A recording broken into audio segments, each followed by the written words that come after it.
Не все поверят, но именно Роксолана стояла за каждым решением величайшего султана. И делала это без единого титула. Роксолана не просто фаворитка султана, а настоящая правительница империи, державшей в страхе полмира и не знавшей при ее жизни поражений.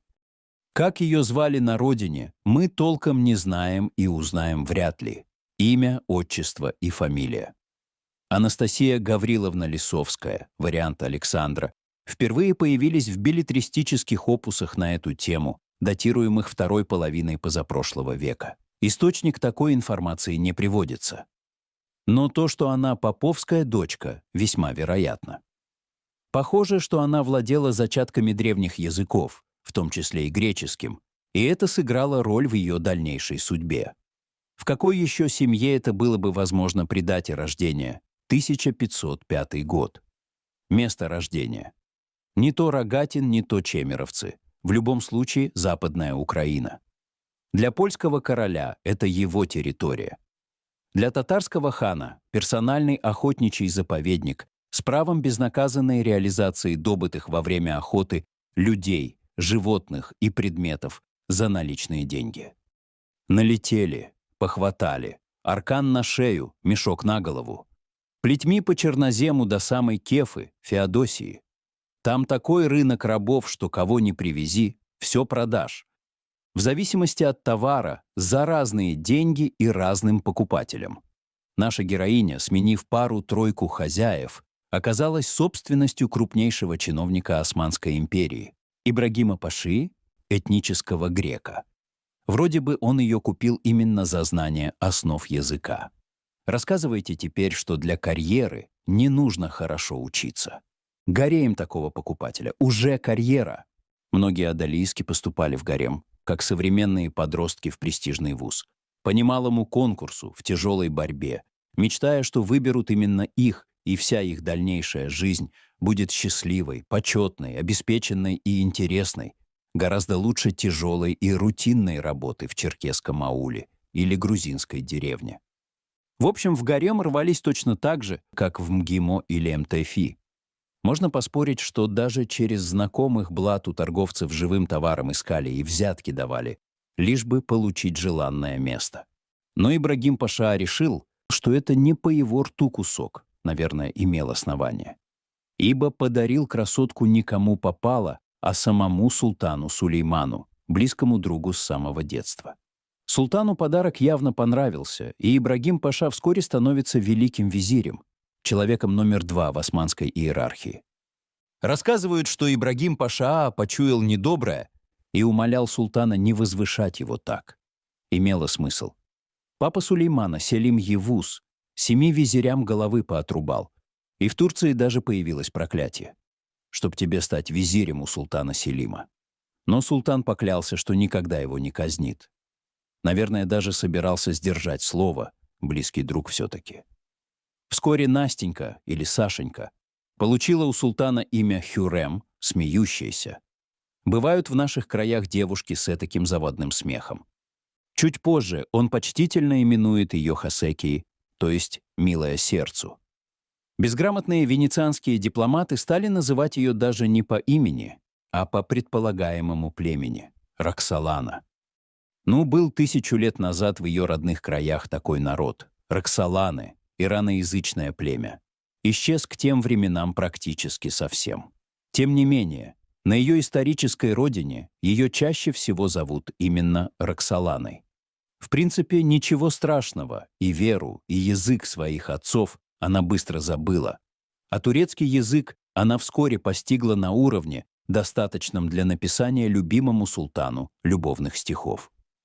Султан ее прекрасно и на славянском языке понимал. Тогда славянские языки меньше отличались друг от друга, чем сейчас.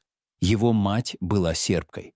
Но она поняла, что нельзя упускать ни шанса, и стала совершеннейшей турчанкой. По собственной воле, а не по случайности рождения. Борьба за существование в Дура-Саадет, доме счастья, была жестче некуда. Гарем-вумен номер 1, черкешенка Махидевран, сразу почувствовала, что новая симпатия султана является смертельной угрозой и ей, и ее любимому сыну Мустафе, наследнику престола. Умному, энергичному и жестокому парню, в султаны в самый раз. Черкешенко боролась с соперницей как могла, оскорбляла, унижала, а однажды не выдержала и прибег к рукоприкладству. Расцарапала лицо, вырывала клоки волос. Ну вот видели, как пьяные бабы на базаре дерутся. Так разгневанные султанши вдвое хуже, не извольте сомневаться. Но расцарапанная, взлохмаченная и, скорее всего, покусанная Хюррем обладает стальной волей, умеет делать большие ставки и наносит совершенно неожиданный ответный удар. Когда уже приметивший ее султан призывает ее к себе, она смиренно, но непреклонно отвечает, что по воле госпожи старшей султанши она сейчас к употреблению по назначению совершенно непригодна и скорее отправится в пресловутый кожаный мешок с кошкой и змеей, в котором топили наскучивших султану фавориток, чем нанесет обиду любимому руководителю столь непристойным внешним видом. Все ожидали, что именно этим дело и кончится, ведь недавно одна из султанских любимиц по имени Гюльфем угодила в этот самый мешок за существенно меньшее преступление. Она продала свою очередь к султану. Тихо, мирно, без скандала на весь дом счастья. Что же султан сделал с Хюррем? А ничего. Только разобрался во всей этой истории. И после этого влияние Гюльбехар на султана начало стремительно падать, а Хюррем рождает султану детей, и вскоре он на ней просто официально женится. Он же султан, кто ему запретит. Этот брак оказался не только счастливым, но и многодетным. 4 сына и дочка, причем, что для турецких султанов нетипично, от одной женщины, а не от 5. Но вот что интересно, сыновей рожали, воспитывали, учили. Папочка игрушки дарил, ласкали, холили, баловали, чествовали, и все для того, чтобы убить всех до единого. Их родной единокровный брат, родившийся раньше, как только воссядет после смерти отца на престол, должен был выполнить закон великого султана-завоевателя, покорителя Константинополя Мехмеда Фатиха, перебить всех своих братьев до единого. Да еще и беременных отцовских наложниц прикончить, чтобы никто, кроме нового султана, на престол не претендовал. Вот придет за Сулейманом разрушительница наслаждений и разлучительница собраний, воссядет Мустафа на престол и тщательно проследит, чтоб верные слуги сделали его круглым сиротинушкой. За это ли Хюррем боролась? Очень быстро жесткость этой борьбы почувствовал ее даритель Ибрагим Паша. Он соблюдал по отношению к Гюльбехар какой-то политес, был признан врагом.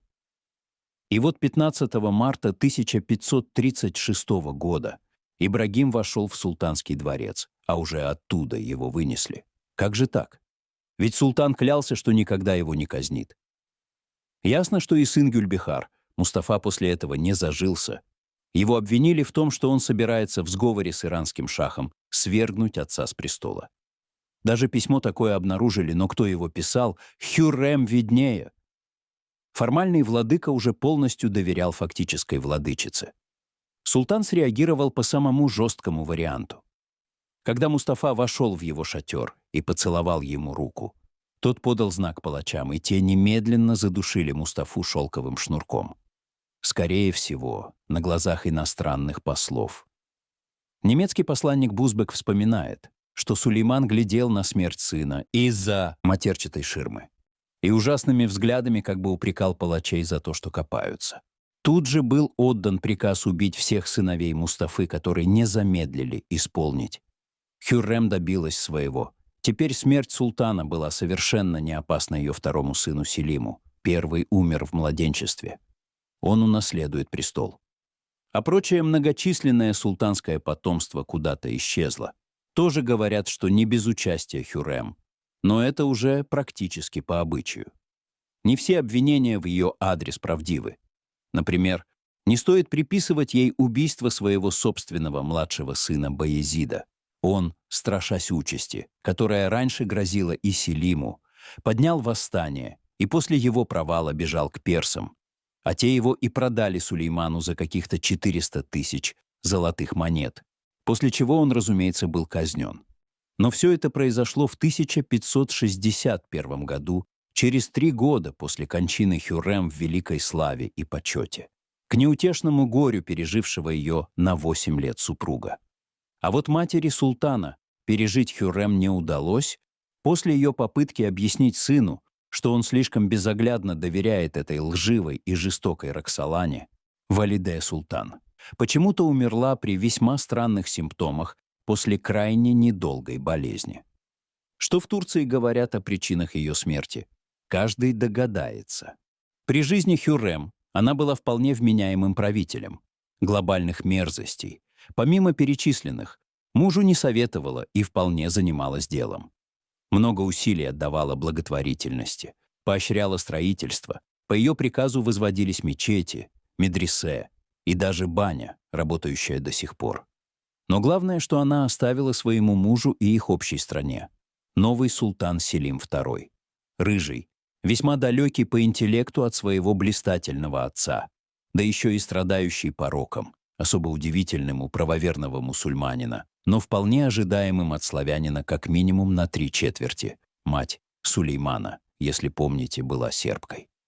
Для турецкого султана войти в историю под прозвищем Селим-Мест, то есть Селим-Пьяница, пожалуй, слишком экзотично. Но он сумел этого добиться, хотя это кажется не более вероятным, чем испанский король, требующий от всех грандов сделать себе обрезание, или царь иудейский, обожающий яичницу с салом. Мнения о Селиме как о человеке есть разные, но они чаще благоприятны. Держава османов при его царствовании приросла отвоеванным у венецианцев Кипром, а энергичный визирь Мехмед Соколлу управлял железной рукой. Но вот поход на Астрахань закончился унылым поражением, и не спасла даже фантастическая для тех времен идея прорыть для удобства доставки войск Волго-Донской канал. Вот оказывается, кто это придумал. А проигранная им битва при Лепанто стала поворотным пунктом всей турецкой экспансии. Практически весь османский флот потоплен и сожжен, командующий им Али-Паша убит, и голова его насажена на пику. Потери европейской коалиции в кораблях меньше минимум на порядок. Расширение империи османов на Селиме завершилось. 10-й великий султан Сулейман был последним из великих. Дальше и дела империи, и, так сказать, профессиональный уровень самих султанов стремительно покатились по нисходящей. Да и жизнь Селим закончил как-то не по-султански. Гонялся в бане за голыми одолисками, сосудом вина наперевес, поскользнулся и тюкнулся висовочком об угол мраморной лавки. Вот такой подарочек оставила османам Хюррем. Вот так отблагодарила супруга за любовь и неслыханное возвышение. Да, такие у нас девушки, тут была великая империя, и нет ее. Может быть, она так коварно и изощренно отомстила туркам за ее похищение? Вряд ли. Просто стремилась получше устроиться в жизни, как могла. Вот только Сулеймана жалко, Сулеймана Великолепного, Сулеймана Законодателя, дело жизни которого было подорвано и разрушено одной единственной хитрой женщиной в благодарность за доброту и любовь. Впрочем, а как по-другому благодарят за эти чувства? На самом деле, она не благодарила за любовь и не мстила за рабство, а просто была рукой судьбы, предназначенной покарать Османскую империю за безумное заблуждение, состоящее в том, что османы выше всех людей и имеют особые права. Она вошла в историю как символ женской силы и ума. Как ты думаешь, была ли она счастливой женщиной? Напиши свое мнение в комментариях, интересно услышать разные взгляды. Если тебе близка эта тема, поставь лайк и подпишись, чтобы не пропустить истории других женщин, изменивших мир,